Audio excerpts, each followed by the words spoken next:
the Bennington S22, and we have Greg from Bennington here with us, and he's going to tell us a little bit about the boat, about Bennington, and why you might choose their company over competitors. And then I got the super secret hard question I'm going to ask him. We'll see if he can come up with an answer. All right, Greg. There you go. Thanks, Chris. Hey, Greg with Bennington Marine. We're staying in one of our S series. This is a newly redesigned S series. Sorry about that. For us this year. What we've done is we've added some different angles to the rail system. That gives a little more depth. You'll see we have a textured panel and a smooth panel. So at Bennington, we offer smooth or textured. You can mix and match as you want with your accent stripe. But one of the things you're going to notice that separates Bennington from some of the competitions, our rails, the way they're mounted, this is extruded in the bottom and the bolt goes inside there. So there's no rail bolts sticking out through the top. You'll notice that we put a shim there between the rail and the decking. We do that so water, if you get rainwater on the boat, it gets the water off the boat quickly, but it also lets air get in there to dry out underneath the seat bases and stuff. One of the other things you'll notice is all of our rails, we actually weld up our rails and then anodize it, which is basically etching this color into the metal. Okay, so that's an anodized, That's an anodizing process, not powder coated. A lot of our competition that do anodize, they'll actually get their pieces in, anodize the pieces, and then they'll weld it, and then they'll just paint their welds. Well, we don't do that.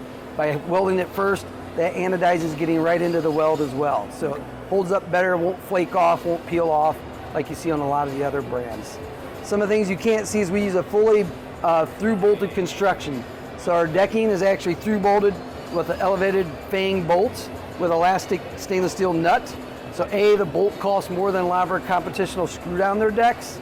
And they'll say, hey, we have more fasteners in Bennington, but if you look at our bolt head, which is quite large, versus a self-tapping screw, it's got a lot more holding power. And not only is the bolt cost more money labor-wise, because somebody has to go underneath the boat to put the nut on. So it's a little bit more labor-wise, but that's why Bennington can offer the lifetime construction on the boat.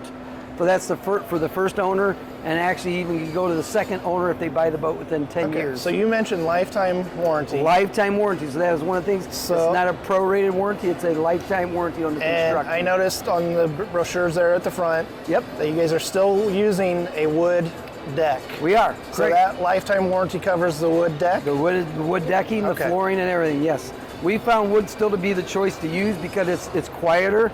With the 7 plies that we have for that 3/4 inch plywood, it's stronger. And the problem when you get into like metal or composites, wood has more memory, so around the bolt it has more memory to keep everything tight. If you go to metal, it gets oblonged, and when it gets oblong, it gets loose, things get noisier. Same with composite.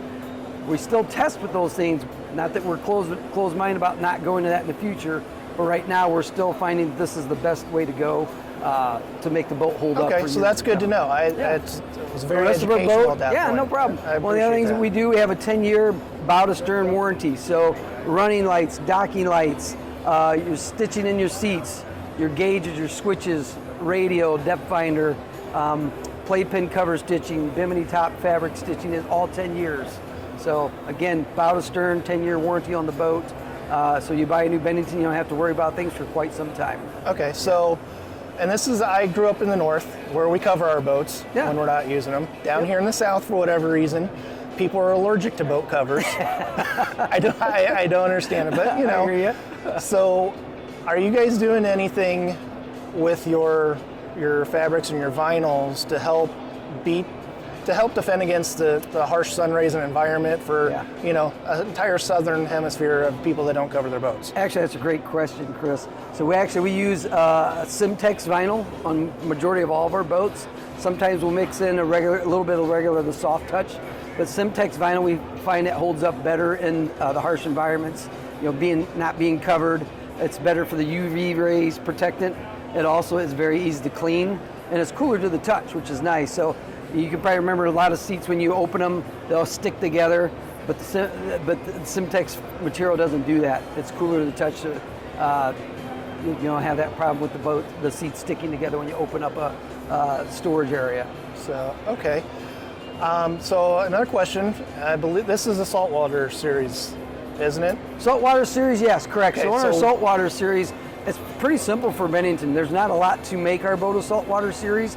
Like I said earlier, everything is stainless steel hardware, aluminum. So so really the only thing to make it with a saltwater series would be what's called an anode that we add to the back of each tube. And then we can do a stainless steel water separating filter line so that you don't get corrosion there. But other than that, there's really not a whole lot to make ours a saltwater series. Okay. Yes. So, and that was one thing that I was curious about when I'm looking at different models is, you have your standard series, your sport series, and your, quote, saltwater series. Absolutely. And yeah, I wanted to know what was, some of them like, oh, we weld, these areas, and where other brands, leave it open. And I noticed there looks like a little rubber on top of the tune there. The skirting is here. Okay. That's our side skirting there. Back to the saltwater series, the only other thing you would do is if you're going to leave it in the water, you would want to use your anti-fouling paint just like you would on any other boat. So, okay. But yeah, what you're seeing here is our blacked out skirting. So when we black the boat out, it means we get you black skirting, deck trim, rails. Your bimini top would match that, and same with your ladder in the back. So, but that's called deck skirting. It really is just hiding any of the cross members underneath the boat so you don't see it. Just trims out the boat very nice, gives it more elegant look that way. So, okay, one last question, Sure. Greg. Sure. This is my super secret, hard question that, okay, yeah, I told you what it was beforehand, so you have a little bit of time to think about this. Sure. Can you justify or explain to me and my viewers why pontoons are priced as high as they are? Well, sure. I mean, it's aluminum, plywood, and vinyl. I mean, other than the engines, yeah, I understand the engine price there to go, but $100,000 for $300,000 for pontoons, that, I don't know. Help me understand that. Well, to bring it back a touch, we have pontoons starting anywhere from about $40,000 on up, just depending on what kind of performance you want out of it. So the price goes up as you add things for bigger water, bigger horsepower. So when you want to add bigger horsepower to do more things, you're usually going to add a triple tube or the center tube down the middle. There's more expense there, and we actually build those center tubes to handle the weight and the power of the engine. So when we do that, we'll actually use thicker cross members as we get towards probably from about half a boat distance back to the stern. That thicker metal obviously costs more money, so there's an increase there. But we got to make sure the boat's going to hold up when you've got 10, 12 people out there on the boat for the day. Our furniture is another reason. I mean, when we design our furniture, we design it with comfort in mind, meaning we know people are going to be on the boat all day, so we use different density foams in different areas to support you so you don't get fatigued when you're on the boat all day. So there's more than just foam in the seats. There's different density foams in the seat. I talked earlier about the type of foam we use. It's more expensive because it's in a harsh environment. A car, it's protected inside the vehicle. Ours is exposed quite often, as you mentioned earlier. So the stuff that we put on here, from the vinyl to the consoles to all the gauges and everything that has to be used on the boat, helps drive that price up.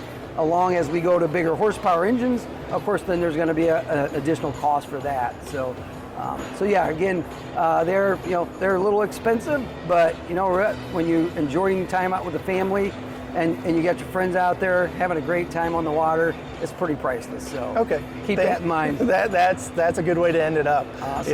You can't really put a price tag on fun and family entertainment. Exactly. Those are great moments you can't get back, so you want to make sure you enjoy them. Okay. All right, Greg, thank you very much. Thanks, Chris. Appreciate you stopping by.